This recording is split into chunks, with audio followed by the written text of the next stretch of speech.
Hi, everyone. This is Shalece. I'm a compulsive eater and a food addict in Phoenix, Arizona. And just here to share my experience about some amends, some attitude adjustment, living amends that I have made. Just because of the nature of my defects, I tend to be a person um, who withdraws, hides, judges, labels, blames. But I have a particular knack or talent for blaming myself for things that are not for me to blame. So part of many of my amends, and one in particular kind of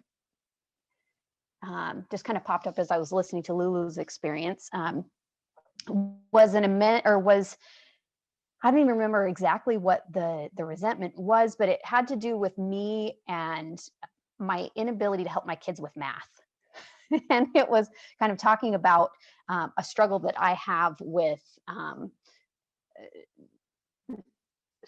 in the arena of helping my kids with math, whatever it was. Anyway, and as I was working through this resentment, my sponsor pointed out to me the truth that we just kind of dug that I don't really need to help my kids with math.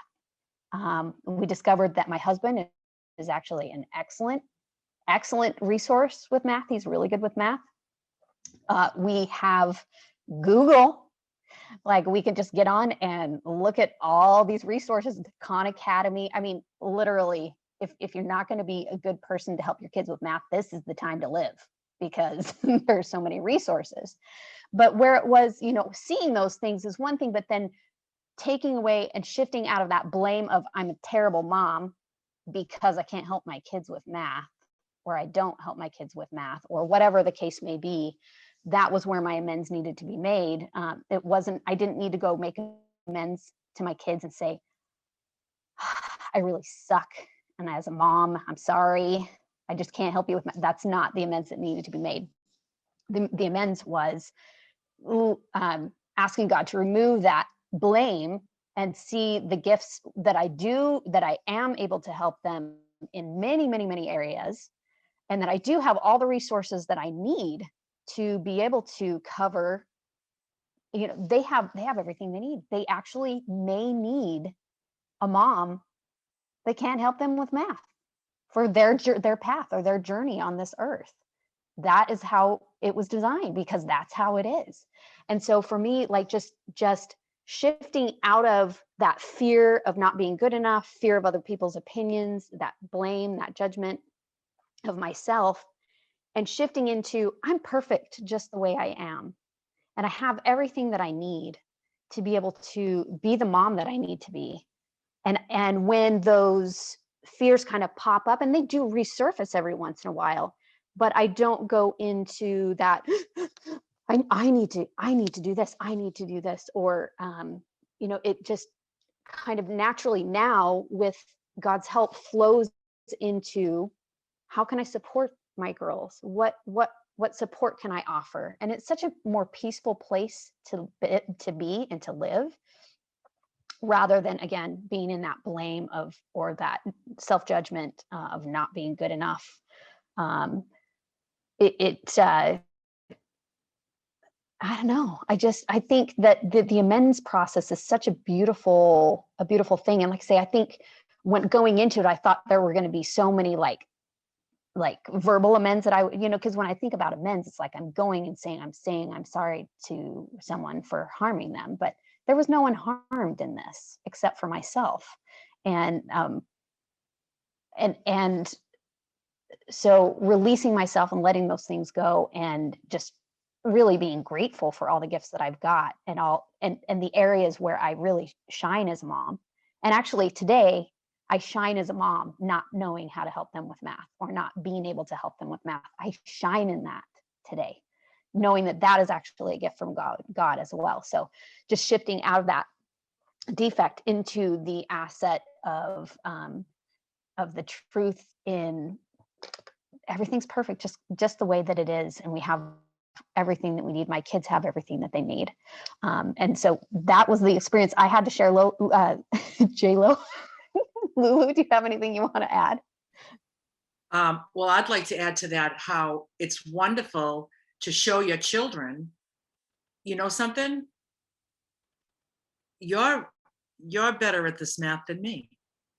Like it's just very humble. Like you're showing them that, like, you know, as you go along in life, there's going to be things that you're not as good at. You know, we all have different gifts. We all have different strengths and different weaknesses. Um, we just need our resources. You know, we just need our resources. That's all. It's like, oh, you need this. I'm your mom.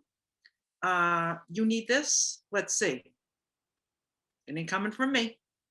I stink at math. And but let me find somebody that can help you, right? To give them that, uh, to show children that, think about how valuable that is when your child is like a teenager thinking that they stink at basketball or they stink at dancing. And it's just like, yeah, you know, you got other gifts, you know, and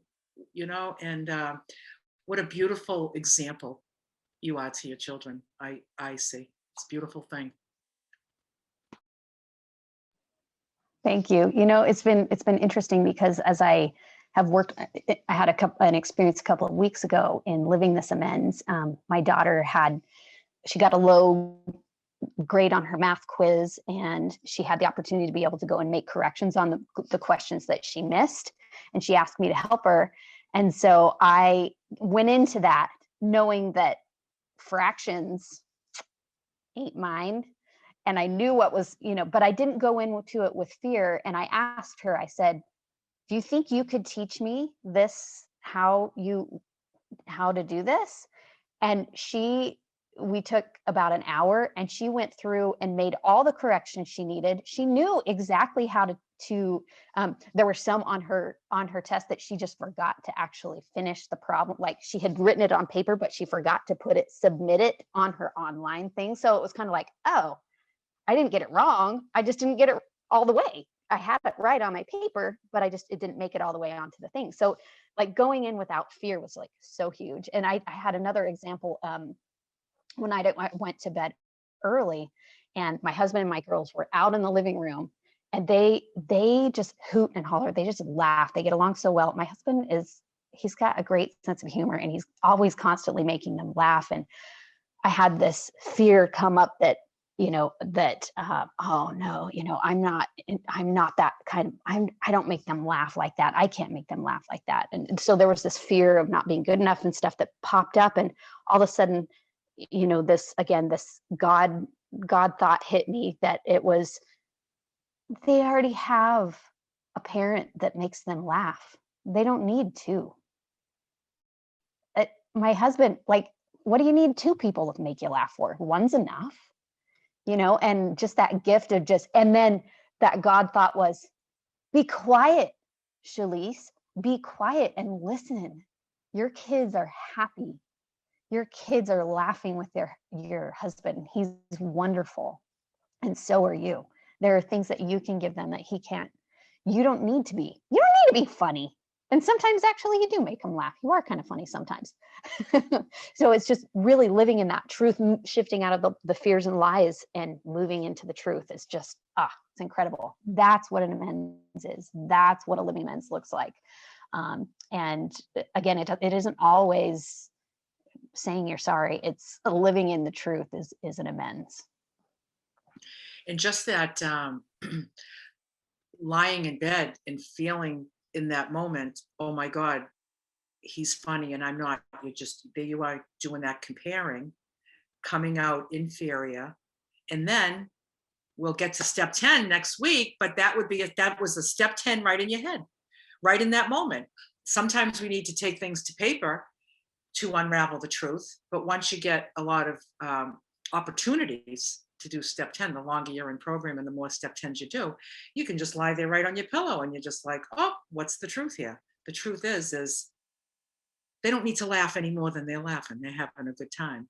And, yeah, it's just beautiful. But that's a perfect example of a step 10 right in your head, right in your head. Yep. Perfect. Okay, we'll wrap this one up. Thanks for letting us share.